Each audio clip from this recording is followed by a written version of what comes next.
Hello everybody and welcome back to Chapter Tactics, where we go over tactics and strategies to help both new and veteran players alike.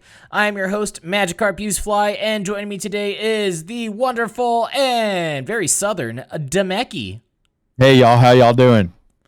And on top of that, we've also got a Jumpy. Hey, what's up? My life is a joke, so naturally, I'm funny. What the? That was like so depressing. Well, anyways, I like that one. I like it too. I feel like that's gonna be my opening line. If I was single, I would use that like to pick up. Yeah, on your dating profile. Oh yeah. Oh yeah, like on my Tinder. Or Grindr, or Hinge. Or Grindr, or Hinge. Yeah, whichever one. What? I only knew about Tinder and Grinders. It's on my LinkedIn profile now. So today we're talking about 40K from when we first started to now. I think that when we first started 40K, it was towards the tail end of 8th edition, like midway through 8th edition, I think is when we came into the hobby. Up until now, where we're seeing probably like towards the endish of 9th edition, right? So that's basically what we're talking about. It's going to be very exciting because we've learned so much since we first started. What you know what, off the top of your guys' heads, what is the one thing that you wish that you guys knew when we first started to now? The fight phase.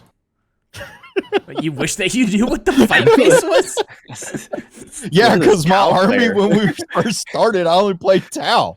So, I didn't know what the fight phase was. What's a fight phase? What's a charge phase? It's a psychic phase. I only knew, like, movement, some movement, and then, like, shooting and Overwatch. Oh, you know what I remember... Oh, go ahead. I was going to say, I remember there was one time on stream where Demeki, like, actually charged something. He was like, I charged with 2 dice, right? Because he's never had to do it before. I think that another thing that he said was, dude, I think it's such BS that you don't declare all of your charges first and then you do your charge phase. Because then, like, I don't know who I should Overwatch with. And I was like, bruh. But now we're a lot better at the game. Not like the best of the best, but we're decent at least. Maybe just bordering on decent. It's aight. So yeah, we just we haven't played 40K for as long as other people, like other veteran players. There's been people that's been playing since like 2nd edition. So this conversation, Wasn't that back during Vietnam? What, that was back when there was only black and white television, Demeki. That's it. But, from where we started to where we are now, I feel like the game has changed, like, dramatically. And that was coming from, like, 8th edition, where 8th edition apparently was incredibly dramatic because, if I remember correctly, that was when they introduced stratagems into the game. So, going from there to now, it'll be a fun conversation, and it's something that we're not reviewing a book. I feel like that the last few times that we have done chapter tactics, it's only been on books. Yeah. It's a lot of reading. A lot of reading, a lot of research, just codexes, codex after codex. Yeah. Guess what? We'll have to do another book soon. Oh, yes, Eldar. You're right. Yay! Woo! More reading. Big book too. Gotta keep reading. I definitely don't want to go over unit stats when we do that episode. Just warlord traits and stratagems. Yeah, no units. Ugh, I'm not looking forward to it. That book is so big. I think it's only 7 pages less than the Space Marine book. I believe it. It's ridiculous. But before we go on any further, as always, this show is brought to you by frontlinegaming.org, where you can get amazing game mats for not just your 40K games, but almost any tabletop game out there. Purchase miniatures at a discount and join some of the largest 40K events in the industry. They also have some of the largest 40K podcasting networks in the business with shows like Signals from the Frontline, Chapter Tactics, which you're listening to right now, The Thursday Show with Adam Camilleri, Grim After Dark, and so much more. You can check all that out in the link to the description and all the social media goodies out there. I have said that line so many times, it is now ingrained in my head. I woke up in a cold sweat last night, and I was like, this show is brought to you by frontlinegaming.org. Dude, you do it like on rip. Yeah, every single time. I mess up every once in a while, but that just means that every single line is unique. You know that, sure. Dude. You know that Mr. Rogers, every single time that he when this show was going on, every time he did the intro, they never cut once. Oh, really? Yeah, My guy was a one taker. he was a one taker for no, just for the intro part, right? Where he says, "Yeah, beautiful day in the neighborhood," that thing. Anyways, that's off topic, but. So let's start off with going from 8th edition to 9th edition. That was a huge jump. Y'all remember 8th edition? Yeah. Yeah. Okay. I remember all the money I spent on books for 8th edition too. I know, and it never stopped. It No, just it keeps didn't. going. But Yeah. what is something that you miss from 8th edition coming over to 9th edition? One thing I definitely enjoyed about 8th edition was the match play with the little cards and stuff, because it kind of randomized like how the game would progress, right? And also, there wasn't much to secondaries, well, at least for match play for that particular thing. Hold on. Are you talking about Maelstrom of War? Yeah, Maelstrom of version? War. Yeah, Yeah, because that's what we the started playing official with. game version. Yeah, that is what we played that for a while, because we didn't even start playing with ITC rules until later. But I thought it was fun, having the deck of cards and like having your 3 objectives and trying to capitalize on those and then drawing into more objectives. I thought it was pretty cool. Neat part of the game. It felt like playing like a board game where it's just like, like up topic. When we play like Wingspan, you get like those random cards where you need to get specific birds to score points. That's kind of what it felt like. Yeah. It was nice because I think that there was also they did like an update for that game where you would draw, I believe it was 3 to 5 cards, something like that, and then you would pick out of those 3, and then the other 2 you would discard them, and then I believe that was a mechanic that started happening where you would draw 2 cards and then keep one of them if you wanted to change out your secondary, stuff like that. You could spend a command point to pick up a new card, I believe. There was some cool stuff in there. I liked it a lot. Yeah. And you had to build like your deck too, because you couldn't use all the cards. You could only use like a certain number. Yeah. Man, that was fun. Yep. I liked it. It was cool. Yeah. I wonder if you could do something like that for 9th edition. That'd be a fun match play game.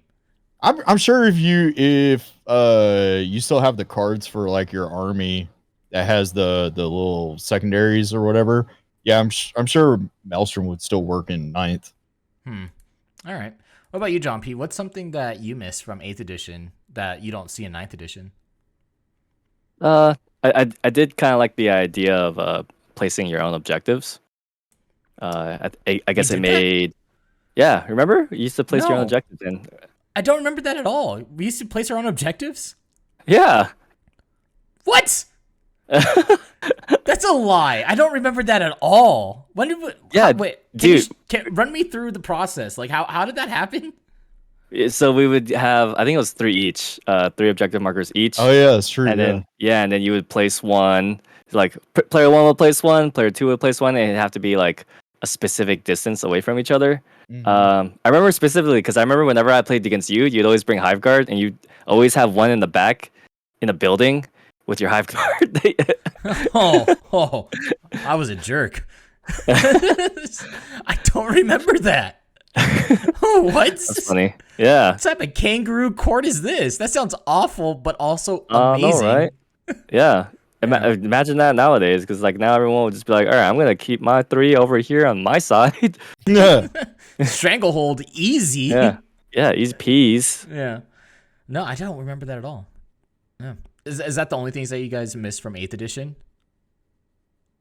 I mean, like the super janky overpowered stratagems were also really cool. Yeah, Touch of the Wild. I miss Touch of the Wild. soups. Miss soups that didn't break stuff. Oh, Miss that. Oh yeah. well, that's like recent with 9th edition. We could talk about that a little bit later. Let's see. Anything else that you guys missed from 8th edition? You know what I actually really missed from 8th edition? How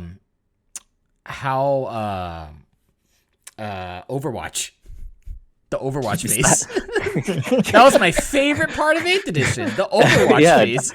Definitely didn't slow down the game whatsoever. Yeah, not at all. Not at all. What a great mechanic. You want to talk about that Overwatch phase, Demeki? I'm sure that you enjoyed it, right? Hey, I enjoyed it so much that I even got to keep using it through most of 9th up until a couple of weeks ago. I loved my Overwatch phase.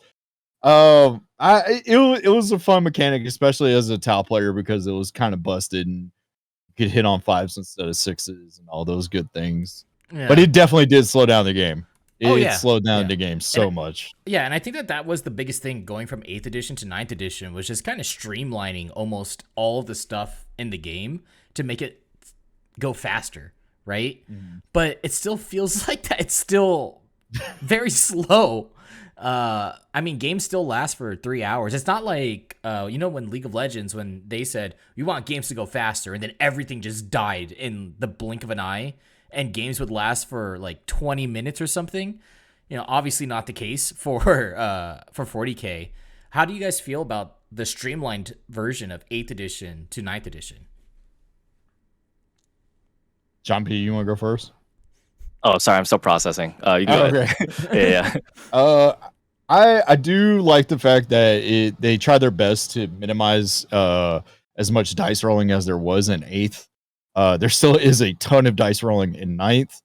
I like some of the things that they did to rerolls, like with captains and commanders and stuff, to where it's more specific just for core. I like that. So like everything doesn't all have insane rerolls and all kinds of other busted mechanics that were out there. I mean, there's still busted mechanics in the game, but like they've tried their best to streamline it as much as possible. But it's still certain things still kind of seem slow, but at the same time too, I think it just depends upon who you're playing with. That can make the game feel like it's going slow. Dude, there's times that like when we start playing, especially on stream, we start and by the time we finish, I'm like, what? That was 4 hours? Like it didn't feel like 4 hours. It felt like 2 or an hour and a half. I can feel that. What about you, John P? Yeah. I mean, obviously, there's a lot less dice rolling, removing constant Overwatch. But I mean, there's still things you need to keep up with, especially in this new chapter proof, especially on specific missions. Just having to do all the upkeep for like mission specific secondaries and like even all the actions, and like I feel like nowadays you need like your own set of tokens just to have those like action markers and all that. And even like it's also a lot to handle. I guess just within your own army sometimes. Having those like buffs that you actually need to like point at a specific unit and give them to, and then having to remember like, oh wait, which unit has this? Which unit has this buff? Which unit has that buff? So yeah, I mean you have to get creative and find a way to streamline it. Which I mean it is a bonus because it beats just rolling buckets of dice. So that's one thing that has changed though. Even though Overwatch is gone, the command phase has gotten longer depending upon the army, right? Like the command phase could be something ridiculous, like for AdMech, and then like all these other armies too. And psychic phases depending upon the army. Yeah. Oh yeah. Great Knights. Grey Knights or Thousand Suns. Thousand Suns is a lot harder. Grey Knights is like purifying ritual. Yeah. Can I do a smite here? I can't. All right, I'm going into my shooting phase. It's very strange to me because when we first started, I remember seeing the data cards that you would get for your army, right? The cards where it had all of your stratagems and all your buffs and everything like that. And when we first started in 8th edition, when I saw that, in my head, I was like, this is a waste of money. Why would anyone ever buy this? Just remember your rules. And then And then 9th edition strolls along, and I'm like, man, I really need those cards now, don't I? Just so that you can remember all the different buffs that you're giving off onto units, because the amount of buffs you could do now is so insane. So yeah, it's very like combo heavy. I feel like. Oh yeah. Well, the other thing is even at certain tournament organizations or TOs or tournaments in general, whatever, they require you to sometimes have something to mark debuffs, especially when it comes to like psychic powers and stuff. So like you gotta keep that in mind too. Like you're like, oh, I don't need these cards. Well, maybe you do, because now you need to mark down what psychic power is on what. Yeah, definitely. But one thing that so those are things that we remember about 8th edition. Now going to 9th edition, what are some things that you guys like and dislike? And I'll start, and this is like the more recent stuff that happened with 9th edition, and that's Subfaction souping and getting rid of it. Man, dude, I hate that change so much. It is so oh yeah, it sucks. Jeez, yeah, I do not like it at all. I feel like I feel like I take my army and I just cannot do stuff that fills in the gaps of problems that I have with my army, right? It just kind of feels like garbage. Well, I kind of see like why they did it, because like the Chaos and Imperium were the two that like benefited the most from it, right? And then because like most Xenos, you're left with like only Eldar being able to soup with each other, and Gene Stealer Colts and Nids. So like Tau couldn't. No, I'm not really talking about soup with anybody. I'm not talking about regular souping. I'm talking about really? Subfaction souping. Like running, that. Yeah. Running Tau Sept and Farsight Enclave, or I guess you can't do that, but Alan Borkin. Yeah, something. Mixing your subfactions together is what I miss. I do not like that you can't do that anymore. Just because it makes armies kind of lame. Like you look at Genestealer Colts now, and you can totally tell that looking at their book, the idea was that you were supposed to be running like a patrol of Twisted Helix and a battalion of something else. Is the same thing with Sisters of Battle, where you want to run Bloody Rose and whatever heck else they have that's not Bloody Rose. And so, you run into these armies where you have to go all in on a certain play style, and for people that want to have like a mix, so then that way they can be safe on, you can have an option for melee, you can have an option for shooting. It's like you're kind of stuck into one specific play style that you have to choose at the beginning when building your army, and it just kind of, I don't like it. Yeah, it kind of removes that layer of like army building and like strategy that you would have had, like as like think about a Sisters build where you would have taken like Bloody Rose and Argent Shroud, the shooting one and the melee one.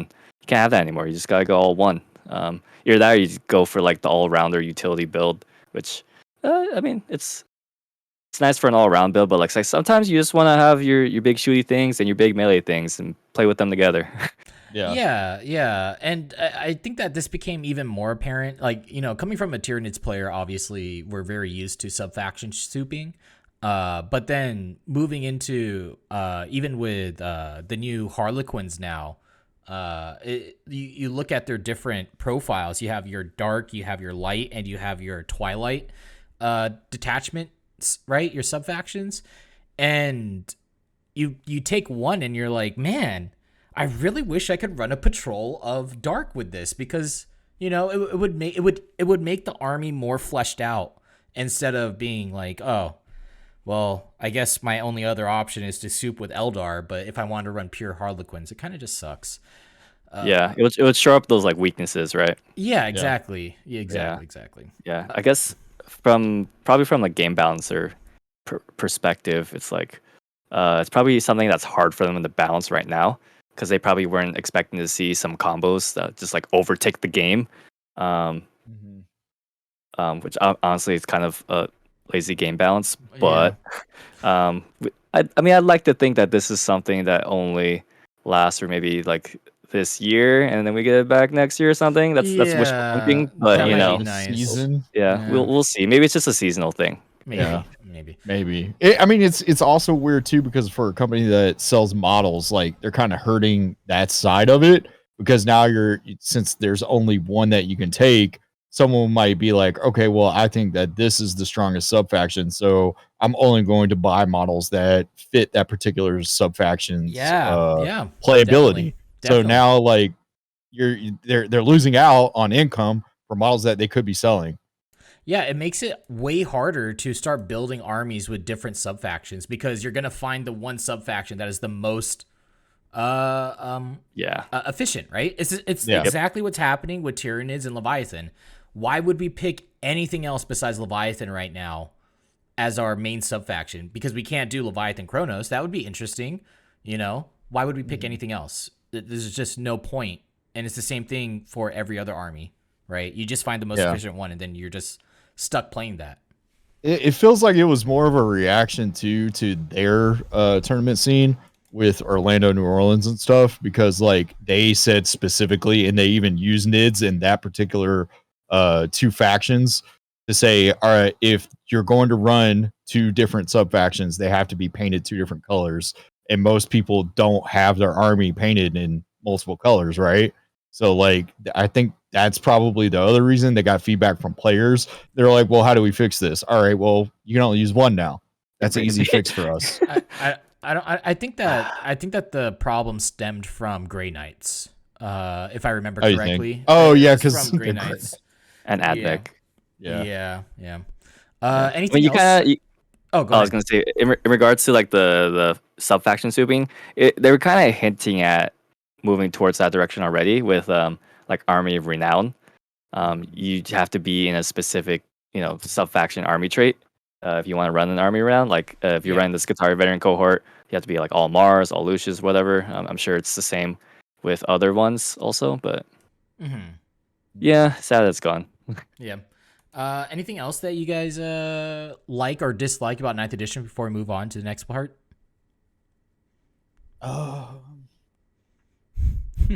There's a lot. Yeah, there is. There's a lot. I was like, wow, where do I pick from? Yeah. I do like the more intricate ways of scoring that there is compared to 8th edition. 8th edition scoring was a little bit lame. It was just, it was either ITC scoring, kill more, stuff like that. Yeah. Or it was, that's pretty much it.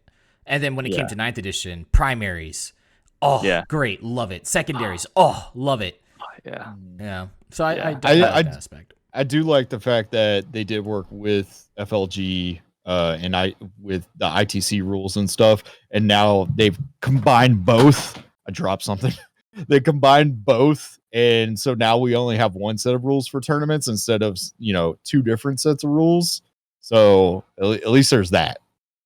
Yeah, that was the thing I was going to point out too. Just having like a official set of rules to go off of feels super nice. You don't feel like out of the loop maybe as like a new or casual player. Like, wait, what kind of rules are you guys playing with? What the heck? Who made these rules up? They're not GW, Oh yeah, yeah. That was kind of weird, right? In 8th edition. I also really liked like how much and how important they made like terrain feel. Especially playing armies that aren't focused around shooting. You gotta use your terrain, I guess, to your advantage.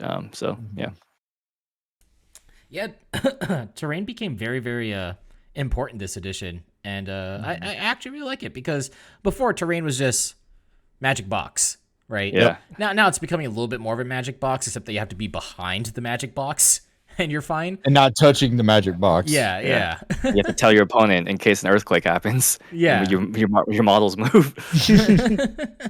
But there's a lot of cool stuff that I like about 9th edition. The scoring is one of them. Bookkeeping, definitely not one of them. But yeah, I still think that 9th edition is pretty good. Would you guys want to go back to 8th edition, or would you rather keep moving forward with 9th edition? I like moving forward with 9th edition because they are, I would say that they are doing the best that they can right now, at least.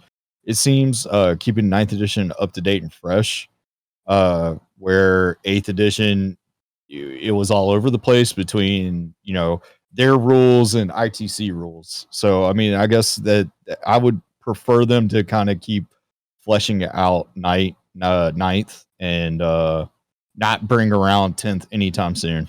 I'm hoping they don't bring 10th around anytime soon. Same. Yeah, I was gonna say. I mean, I like that. I like the direction you're going with. I like that it feels like a living game in ninth. Which I mean, a lot of rules updates can make it kind of hard for like casual players that play like every once in a while. But we can get more into that later. But yeah, for people that want to keep up, they can keep up, and it keeps the game fresh. Mm-hmm. Yeah. Funky fresh. Yeah. Speaking of keeping the game fresh, how many freaking metas have we seen already since we've already started playing? Like, we have gone through so many different metas. It is insane. And we've only been playing for what? 3 years? 4 years? Somewhere around there? Yeah. Something like that? Yeah. That's crazy. It is. I remember when we first came in, the biggest meta was just Space Marines. It was just Space Marines out the wazoo. Everything Space Marines. No matter what, Space Marines. For Iron Hands, Dreadnoughts, and then Salamander's successors, and wasn't Raven Guard one of them too? Like it was up there. Yeah, I think Raven Guard was in there too. Just any kind of flavor of Space Marines, people found a way to make it good. Mm-hmm. Yeah. What were some metas that you guys remember the most of? The year of Drukhari. Okay, yeah, you remember the year of Drukhari. Is that it? Well, I mean, like, oh man, there was some short-lived, very, very short-lived metas. Well, like for 9th edition wise, like Space Marines was all the way 8th, and then the start of 9th up until February when Drukhari came out. Of 2020. Mm-hmm. Or 2021. Yeah, 2021. I think the one thing that I liked though was right when 9th edition came out and there was no new codexes, nobody had a new codex, so we got to see some weird metas appear. Like there was a Tau list that won, I think it was either RTT or GT, with like 2 tigerfish or 2 tiger sharks, not fish. Wow, I can't talk today. But yeah, they're all fish. But fish. That was interesting. I thought that period before Necrons and Space Marines came out was probably the most interesting meta-wise, because everybody was trying to figure out what the meta was, right? Yeah, I remember that because that was during the time when the especially when the Forge World Compendium came out. Yeah. And I remember that the Demacaron. Oh, what a glorious time of just seeing the Demacaron for the first time on the Forge World datasheet and being like, that's the unit. That's the guy that's going to get me through this hellhole that we're in right now. And man, was it glorious. It was such a fun time. There were so many cool lists that were coming out at that time. Yeah. What about you, John P? What are some metas that you remember? Yeah, 2 instantly come to mind. One that is pretty decently liked meta, and the other one not liked at all. So we'll start with the one that wasn't liked. The plane meta. We're talking freebooters. We're talking 5 AdMech planes. That was a very oppressive time. It was around like late 2021, right before like the first Bounce Day Slate came out. Freebooters was just getting +6 to hit, just killing everything in sight, tabling people by like turn 3 if they popped off. AdMech rocking 5 planes, -1 to hit, -1 incoming damage, body blocking you in your own deployment zone with their big bases. Yeah, that was a meta to remember. I'm sure a lot of people didn't like it, but next one that comes to mind, like the KG trade like chess meta that came about. It became really prevalent once GW released their like official terrain setup that pretty much just promoted like no shooting. There were like no fire lanes whatsoever, so everyone would just like send out their pawns here and there, and then when it was finally time to turn up, they'd send out like the rooks, their knights, their queens to finally take over the game, which from a strategic standpoint pretty interesting to watch. But from like a playing standpoint, it was pretty It was kind of pretty slow. boring. Yeah. Yeah, you're just like there's like you had like a set plan. You're like, all right, turn one, I'm setting out this unit, and then I'm gonna countercharge this unit, and hopefully I win. I should win. I should be able to trade down in points or trade up in points. Yeah, Yeah. and that became very apparent, I think, when Death Guard and Dark Angels were out, where there were just like these two armies that were just that you just couldn't do anything against them. Oh no, that's completely different, isn't it? That's a completely different. Yeah, thing. I'm talking about like Drukhari and like Rust Stalkers. Yeah. Okay. I'd like Rust Stalkers, yeah, or even like Grey Knights, Interceptors. Yeah. Just trading. Yeah. So that's like more recent, right? Yeah, it's kind of what we're in right now still. But yeah. Yeah. Other metas that came up, I remember in the beginning of 9th edition, it was the meta of no vehicles ever because of Harlequins and their bikes. Just rolling up and just destroying anything that had the vehicle keyword. That was insane. So much just super aggressive turn one off of Harlequins. It was crazy. After that, other ones that are there, like you said Drukhari, Demeki, but there's two instances of Drukhari. There's Drukhari with Raiders and Boats. That was the meta. And then there was Thick City. And Thick City is the one that we're in now. And then no, because now that the meta has changed again, it's no longer Thick City. 3 different Drukhari metas. There was the starting one with the boats, spam boats with liquefier guns, and Dark Technomancer, which then like that evolved from Dark Technomancer spam with liquefier guns after they FAQ'd that to like Kronos and Talos to well, I guess it would be Thick City. So it went from Dark Technomance to Thick City, and then that pretty much like dominated all of the season, like the entire season. As soon as that book came out, it was just because like everything trades so well. Well, no, it became popular. Thick City became popular because of the bounce slate, where they reduced points on what is it, the grotesque, right? Yeah. And that's why it became more prevalent. Was because of that. And then so you have that, and now we have the meta of Tau and Custodes. Before that, we even had what was another meta? There's so many, man. Over the span of just one edition, I feel like that every single month we go through a new meta, which is interesting at least, right? Yeah. Well, it was funny too because during that stretch, it was always like, all right, who can dethrone Drukhari? And it was like Admech and Sisters came out, and Admech can hang. Sisters, I thought they were going to be able to hang, but they kind of like floated away. And like as it went on, it kept being like, who can beat Drukhari? Who can out trade Drukhari, beat Drukhari? And yeah. We're still kind of in that meta, but with Tau and Custodes, it doesn't feel like it anymore. It's now who can dethrone Tau and Custodes. It'll be interesting. I guess like it's just very interesting that when we're looking at all these meta changes, I'm just thinking every time that there's a new meta, and there's people like complaining about the meta. At this point, I'm just like in a month is gonna be different. Just you just gotta wait. Like it's gonna be different. Complain about the meta, not even gonna play a game for like the next month. and then it's gonna be completely different again. It's just always a different meta every single time. So I guess that brings us to the next topic here, which is just FAQs and data slates, right? Just how many we're seeing now of just all this upkeep. You have your balance slate updates, you have your FAQs, and then I remember there was like a post on competitive Warhammer where they were saying, oh, this is why they should do balance slates every single month. And I still feel like that's bad. I don't think that the game should be balanced every single month. That's way too often, in my opinion. The meta rate changes every month, so well, the thing is too is that even with the current data slate, it still feels like it's 3 months behind.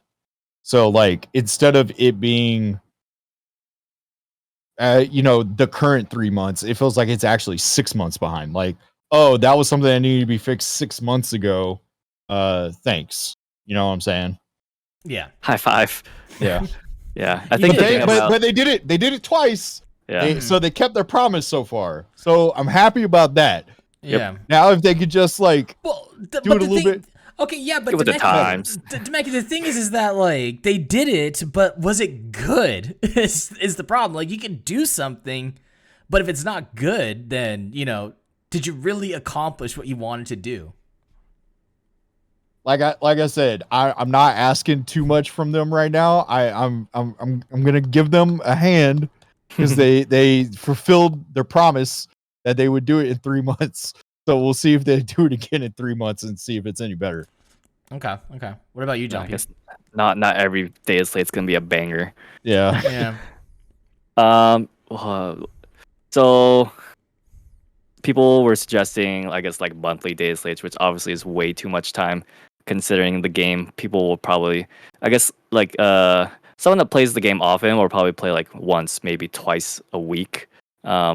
Your average player probably plays like once a month, and if the game changes every month, that's like you're just like, what the heck? I was able to do this last month. Why can't I do it now? So yeah, I like the cadence that they're at right now. Quarterly with chapter approves. Quarterly balanced data slates with I guess biannual chapter approves and field manuals.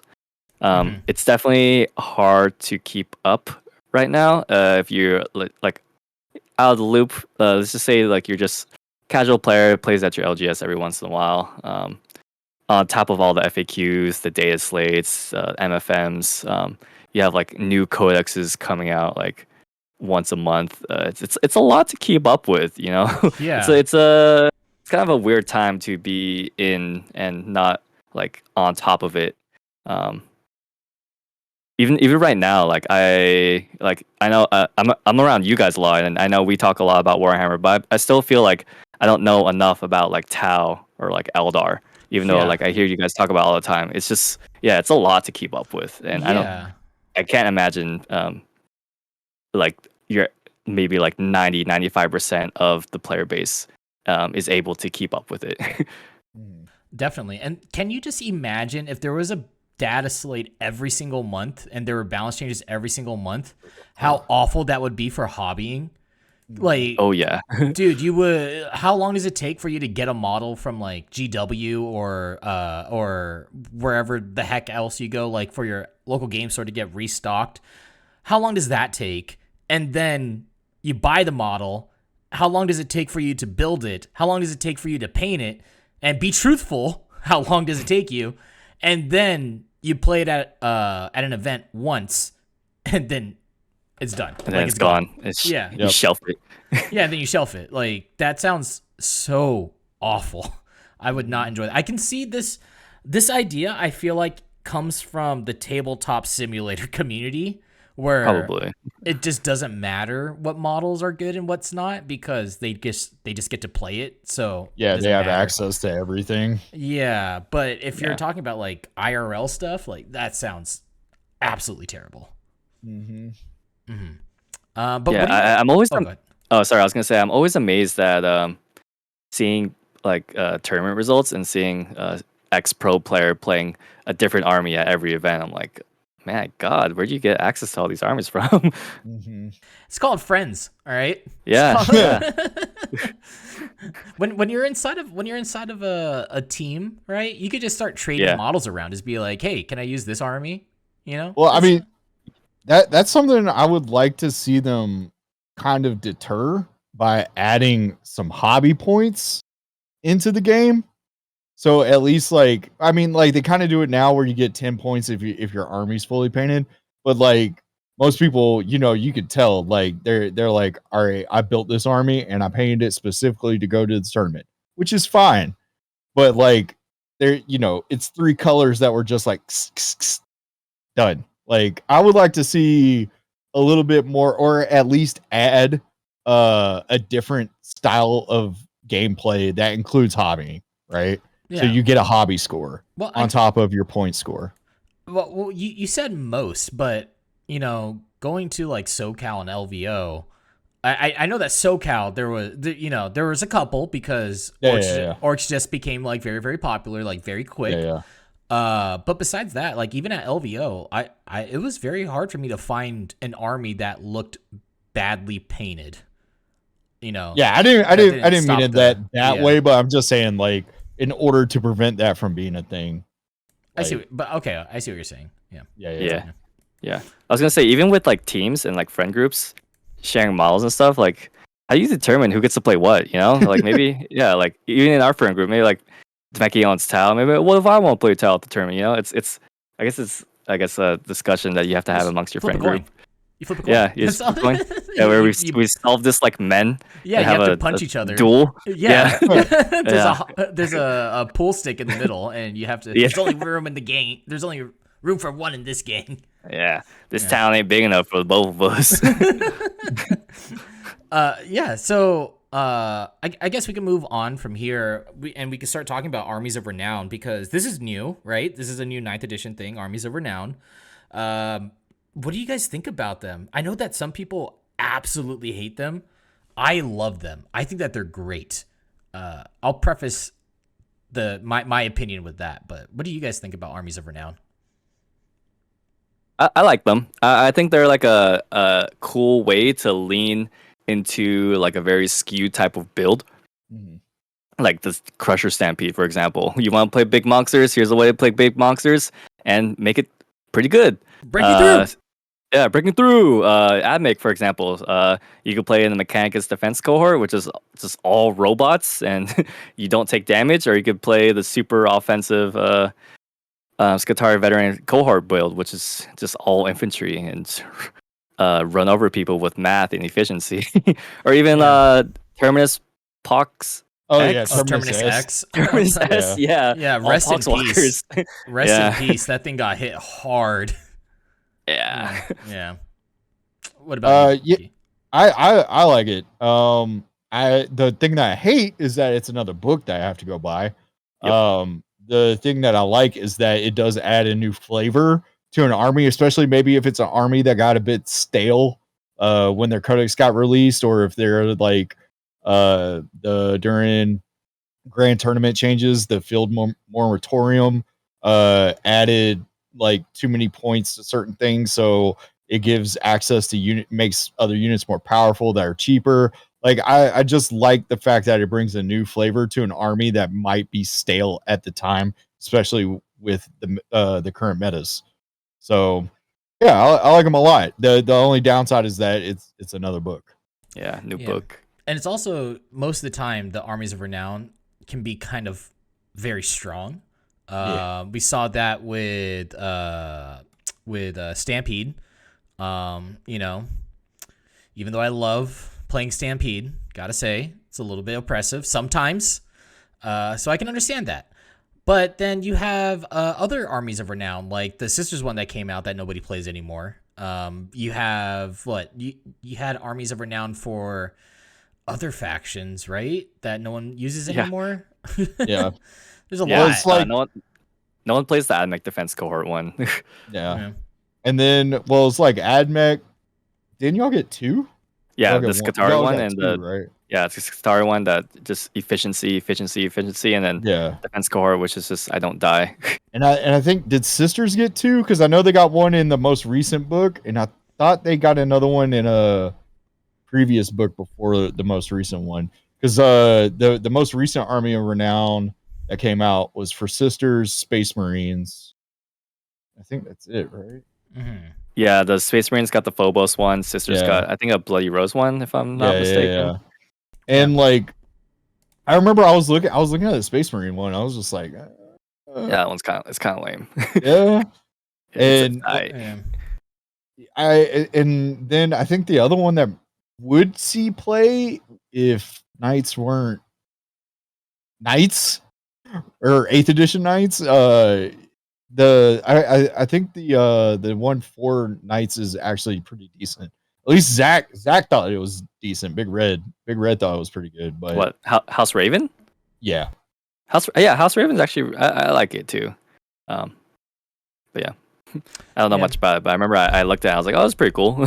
Yeah, I guess the whole thing is that I like the addition of Armies of Renown, and I think that it's good because it breathes life into new codexes. I think that the only one that was glaringly bad was probably Speed Freaks. That one was I think that one's pretty strong, but I mean, you got to give Orcs something because they just got absolutely dumpster fired with with all the nerfs that they got. Yeah. Oh man, it's bad. Buggy limit. Yeah. Yeah. I mean, like the Mikey mentioned though, for the Army Renown, it sucks that you have to buy a $60 campaign book for like 5 pages of rules. It'd be nice if they could make a PDF or something for these rules that you could buy. Digital platform in a digital era. Yeah, just spitballing here. Interesting. You know what sucks actually is I was watching Angry Joe Show. Do you guys know who Angry Joe Show is? Yeah. He makes like videos about video games, right? Yep. And he's starting to get into Warhammer and everything. And in one of his streams, he was building a list with the GW app. Okay. And he was building a Tyranids list. And he was just saying, man, Tyranids really need some help. And I'm just like, ooh, you don't know any of the books, do you? And he's like scrolling through everything. And there was so much stuff behind a paywall. Which is crazy for an 8th edition army. It was like, he didn't have updates with the White Dwarf. He didn't have updates with the new Leviathan book. He didn't have updates for Forge World. He didn't have updates for the new for Crusher Stampede or anything. He didn't have any of that. Like, that sucks. That sucks. Yeah, it sucks that you could buy a codex that you think is your source of truth, and you find out it's just so out of date, and there's rules printed all over the internet to update it, and you spent $40 on this book that's not even right. Yeah, and a lot of people say, oh, you could just use Wahapedia or whatever, right? Or you could just use Waha or Battlescribe or something. But dude, as a new player, I had no idea what those were. Like, I would go, Waha, what's Waha? And then I would go find Wahapedia, and I'd be like, I don't understand any of this. Yeah. It doesn't help. It's kind of ridiculous. I remember when we first started too, I was playing with people and they're like, oh, you use Wahapedia? I use the book. You shouldn't use Wahapedia. And I got confused. I wasn't sure. Like, I thought Wahapedia wasn't a reliable source. But nowadays it is the source. Yeah, for a lot of stuff, that's your source. Yeah. Same thing with Battlescribe, right? Yeah. Okay. All right. So moving on from there, we could talk about the boogeymen that we've fought against. I guess like through 8th edition, it was just Space Marines. Space Marines were just the boogeyman. But then after that, it was what? Morty was the next big boogeyman? Or was it everybody was like, can you kill Mortarion? Yeah, on the math hammer. Yeah, or was it the Catans or the Satans for Necrons? That was the big boogeyman, like the scarabs and everything. I thought the Nightbringer Satan was like it for a little bit, but I don't, because like back then too, nobody was really running the Void Dragon. Everybody was really running the Nightbringer and whatnot. Yeah, I remember that in the beginning of 9th edition, you had to always do a check to see if you could kill off a group of scarabs. Oh yeah, right, with reanimation. You had to do math to see if you could kill off a squad of warriors or immortals in your army and stuff like that. So I remember that being a pretty big boogeyman. Eradicators. Oh, yeah. Oh. Double shooting Melta. Yeah, that was insane. Yeah. What were other boogeymen that you guys remember? Can't say Drakari. Nah. PBCs, but they're still boogeymen. Yeah, like burst crawlers. Yeah. What Not else? really boogeymen anymore. They're They're really good at clearing objectives. Yeah. Add mech before FAQs. Broadsides. That's the new boogeyman. Broadsides. I would even say crisis suits are crisis suits. Yeah. Now you have Custodes, which are the boogeyman. You have like the bikes. What is it? The Virtus Praetors. Praetors, yeah. Yeah. Let's call them a bike. Yeah. Contemptor Dreadnoughts with Volkites. Still a that was big boogeyman. one. That was a pretty big boogeyman, huh? I think that was it. There hasn't been a lot of boogeyman, has there? Boogeyman I mean, armies. AdMech before the FAQs. Oh, yeah. What's her name? Morven Vol. She's still a pretty big boogeyman. That girl can screw some stuff up. Yeah, she's thick. Yeah. She's a baddie. Yeah. What were you gonna say? Yeah, you guys remember AdMech before? This is my third time saying this. AdMech before the FAQs when you could auto wound on 4s. You could shoot 80 times. You could enter the battlefield with your flamer to Taraxi and then leave the battlefield with them. Oh yeah. A lot of jankiness, and that book was very strong. Yeah, on its first release, it was really big. Yeah. Okay. All right. So we talked about a bunch of stuff. This is the best segue ever. But talking about events and finally going to events and what that was like, because when we started at 8th, right? We started, we got our armies together, and then COVID, right? And then events just didn't happen for about 2 years. So now that we're finally going to events, what do you guys think about these events that we're going to now for 40K? I've the 2 events that I got to play in, they were great. They were both team tournaments. Had a great time. Met a lot of nice people. And realized that I should bring a chess clock. But I thought it was great. It was really nice to get out in the community. It wasn't as bad as I thought it was going to be, because I had some bad experiences in the tournament scene with Magic. And it was quite the opposite, which was refreshing. You know, everybody in the Warhammer community seems pretty nice and very friendly, like very approachable people. Yeah, I remember at SoCal when we were there was this guy just like walking around. I think he was playing with an AOS, and he literally just had like a 20-pack of beer, and he would just go and carry his 20-pack of beer and his army to the next table and just like give his opponent a beer and then just be like, all right, let's go. Let's play it. Nice.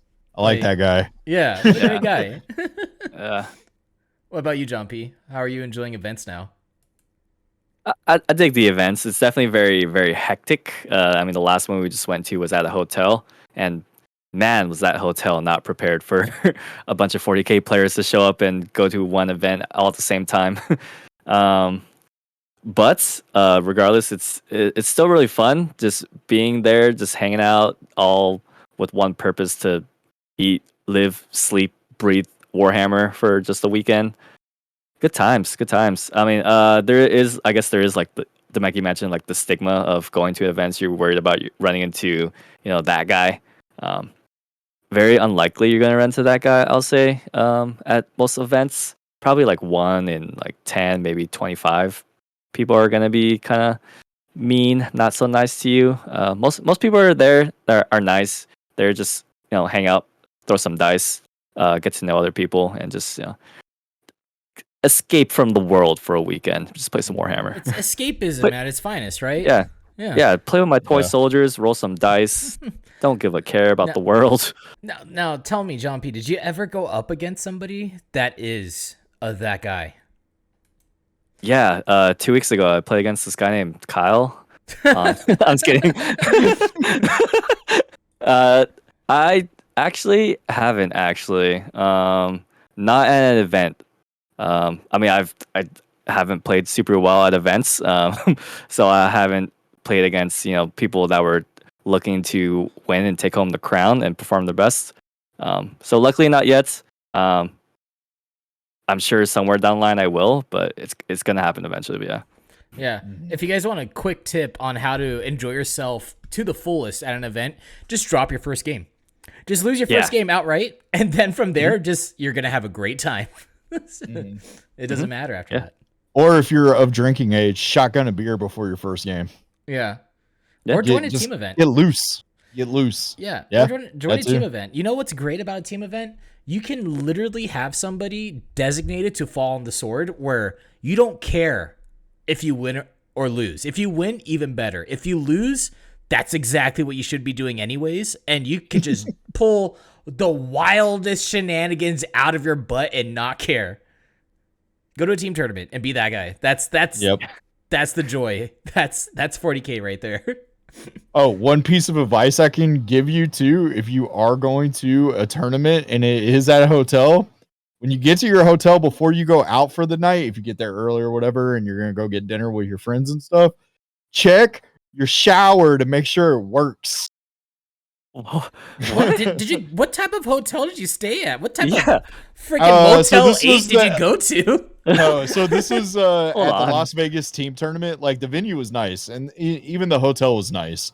I forgot what casino it was, but the one thing I forgot to check, because I'm a morning shower person, was to see if the shower worked.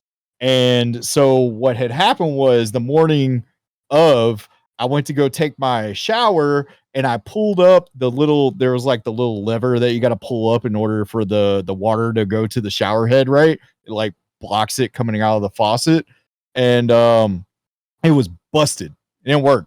So I had to like fill up the tub halfway with like water. And well, not even halfway. I probably filled it up with like this much water, and then I got a cup and I just like dunked it over my head and like washed myself. It's kind of almost like a combat shower being back in the military. It was kind of nice. This freaking hobo here, just like taking a hobo bath. You got a rag, you putting the rag on your yeah. You gave yourself a sponge bath. Oh yeah. But yeah, check to make sure your shower works. Man, that sucks. Did you awful. call room service and get it fixed? So I called them, and they were like, came "Well, you up got to and be they in gave the room." him a sponge bath. Well, it was right too, because like any other time, like you call like room service or maintenance or whatever, you're like, "Hey, there's something wrong. Can you come and fix it?" And they're like, "Yeah, sure, no problem." They were like, "No, you got to be in the room," and I'm like, "I'm going to be at a tournament, and then after the tournament, I'm going to eat." So like, because they wanted me to be in the room at some weird ass hours, and I was just like, "Nah." So I did my hobo shower the whole time. And then like Zach went and took a shower, and because Zach was in the room with me, he went and took a shower in like Wyatt's room. But I was just like, man, come on, bro. But they did give me a discount because I complained when I left. Yeah, showers with our homies, man. I've been to, like I said, it's been too long. I've been out of the game. I've been married for too long. You know? You missed out on a chance to scrub your homies' backs. Yeah. I totally scrub your back. Dude, like, you know, that's how it used to be when I was out in the field with my homies in the Air Force. Like, I'd be like, hey, you know, you take this baby wipe and wipe my back down. I'll do yours. What is this? You know? What is this conversation? This is chapter tactics. How does this help out both veteran and new players alike? Bro, if you're in the military, I'm giving you some good hard facts right now. Next time you're out in the field. This is what Space Marines probably do, dude. Yeah. Here's some lore for you, baby. Yeah. Free lore. Dude, some fan fiction stuff. You know what part of freaking of an event always like makes my stomach turn a little bit? It's when I saw this at LVO so much, right? It's when this dude is playing 40K and his girlfriend's like right there, and you can totally tell that they're not interested in it at all in any way, shape, or form. They're like reading a book, and they're sitting there for like 9 hours, just like waiting for this guy to be done playing with his toy soldiers. Oh, dude, that hurts. That hurts me. Yeah. Oh yeah. Like, ooh. Yeah. Ooh. Dude, I had that happen locally. That was so weird to go to like a league and that happened. I was just like, it's Saturday. You're gonna like, she's gonna be here for like 3 to 4 hours. Like, let's go do something else. Because I could tell she wasn't interested, but she had her DS and she was playing on her DS while we were playing our game. Yeah, maybe that's what she was planning on doing anyway. So she just wanted to be near her mans, you know. Yeah.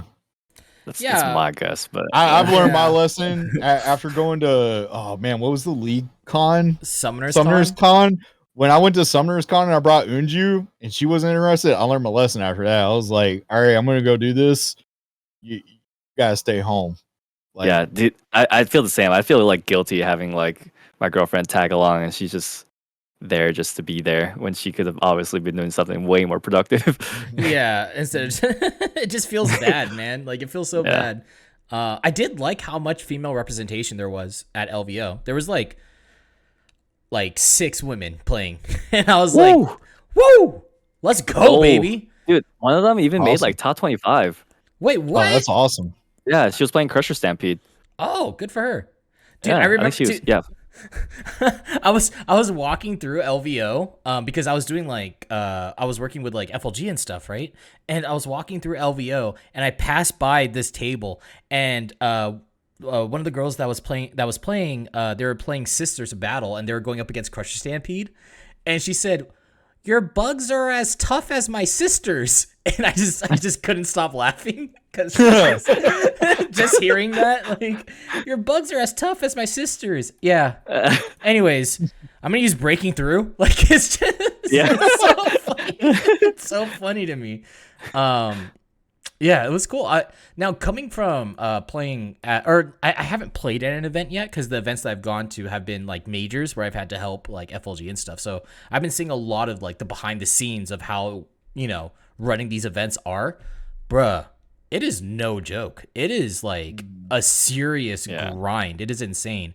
You know that like they have to come in a day before and they have to set up all those tables and they have to set up all the terrain and they have to set up all of the mats and they have to set up all of like the objectives and everything like that and put everything on the table for the players and still get everything else going. It is crazy how much they have to You do. even mentioned the technology.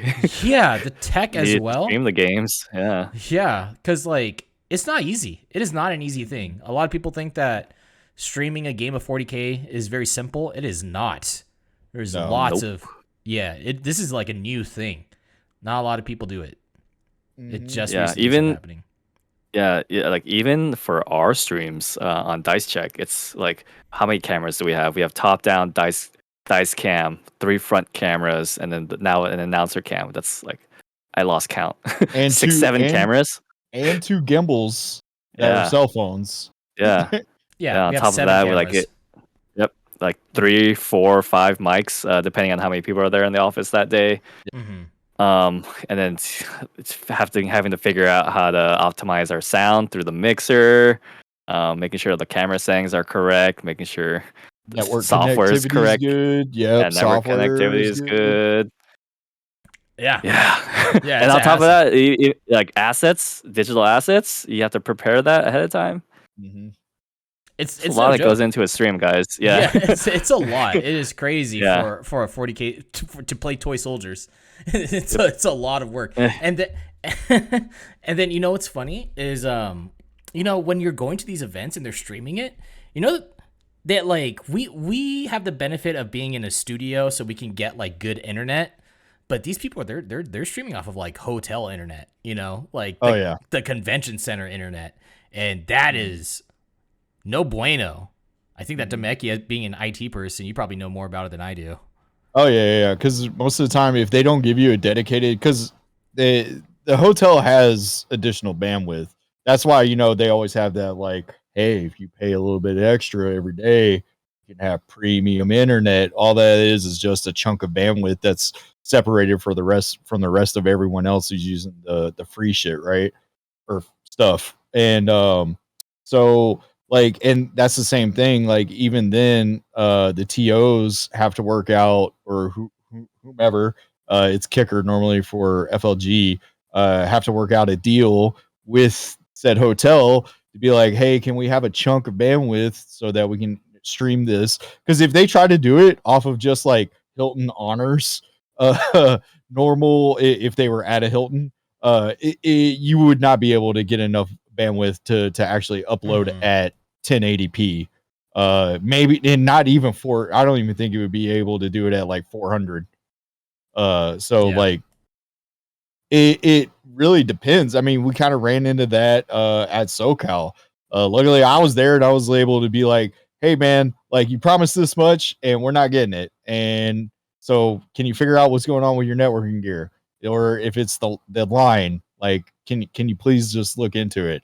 Luckily they were able to get it straightened out. But like, yeah, it's a lot. There's a lot of logistics that go into these events. Not just for the games, but also for like the streaming aspect of it. Yeah. I guess that we can end off this episode talking about misconceptions that we've learned with tournaments. What are some misconceptions that you guys had going into a tournament or to like an event? And were those misconceptions true or were they not? Start with Demeki. Warhammer players smell as bad as Magic the Gathering players. Misconception. Oh, really?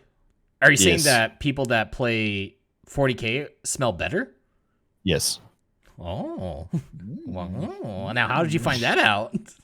By going to tournaments. You smell them personally? Yeah, I walked up to every single one of my opponents, gave them the elbow because it's COVID, and then I invaded their personal space a little bit, get a little sniff, and everybody smelled very, very nice, very nice. This guy had a working shower. You didn't have to take a hobo shower. Yeah. They probably smelled you. It was like, oh god, what is this? Disgust. You're the reason why. Filthy MTG player switching to Warhammer 40K. Yeah. That's not the first time I've heard about that. I've heard so many people say that people that play 40K smell better than almost any other tournament that's out there. Like, I'm talking video game tournaments, stuff like Smash. Like Smash. Can you imagine how smelly that place is? Oh, man. Fighting game community. Yeah, dude. When I went to TwitchCon, bruh, that place smelled rancid. Like, people would come up to me and be like, bro, when was the last time you showered, dude? What the heck? All right, let's take this picture. Like, let's just wrap your arm around me. Yeah, wrap your arm around. Oh, you're like God. This. They're like, can you please remove your hand from your nose? Yeah. It's not. I'm not trying to be mean, but it's just some people just smell kind of. Take care of yourself. Take some hygiene. What about you, Jumpy? That everyone's there to be super try hard and win. Oh yeah, yeah. I mean, like a lot of the people I face were there just they're there to have a good time. I mean, that's me losing my first match though, so my experiences are a little skewed. I went down the happy route. Yeah. You went down the good ending, like pacifist route. Yeah. For me, it's just how friendly people are, right? I thought that, the same as you, going to an event, I thought that people would always be like wax is what people called it, right? When at all cosplayers, But from what I've seen, most people are pretty nice. And they're like, yeah, this is your intent, right? Like, go for it, dude. You do it. You go do you, man. It's definitely a very easy game to cheat at. Oh, yeah. Like, oh, yeah, I rolled 6 6s. Mm-hmm. You die. Yeah. You didn't. I'm sorry. I moved my dice already, but you die. Yeah. Oh, I get rerolls of everything. Yeah. You didn't know that. I have this stratagem that deals 6 mortal wounds when I charge you. Yeah. Dude, did you know that these Harlequin bikes are 3 damage? They're not D3. Don't look.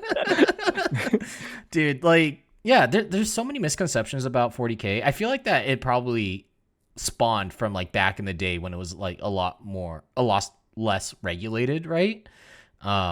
Whereas now it's like way nicer, I think. Yeah, I mean, it's also like bias towards the people who have bad experiences. They're more vocal.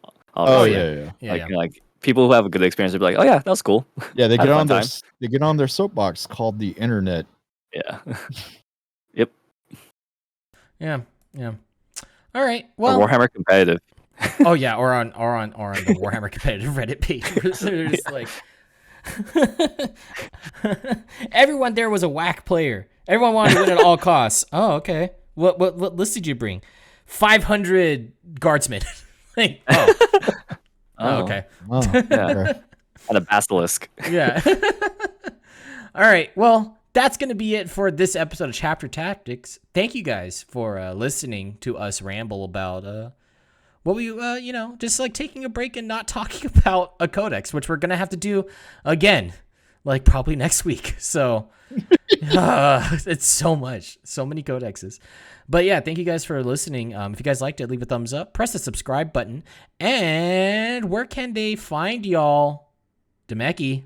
Where can they find you? You can find me on twitch.tv/dicecheck and twitch.tv/Demeki. Heck yeah. John P. Heck yeah. You can find me twitch.tv/dicecheck, youtube.com/dicecheck. I think we're like over 100 subs now. Yeah, check us out. We're trying to get to 125 sometime this year, I think. Yeah. It's gonna be great. So that'd be chill. And then you can also find me personally on twitch.tv/JoeNathanP.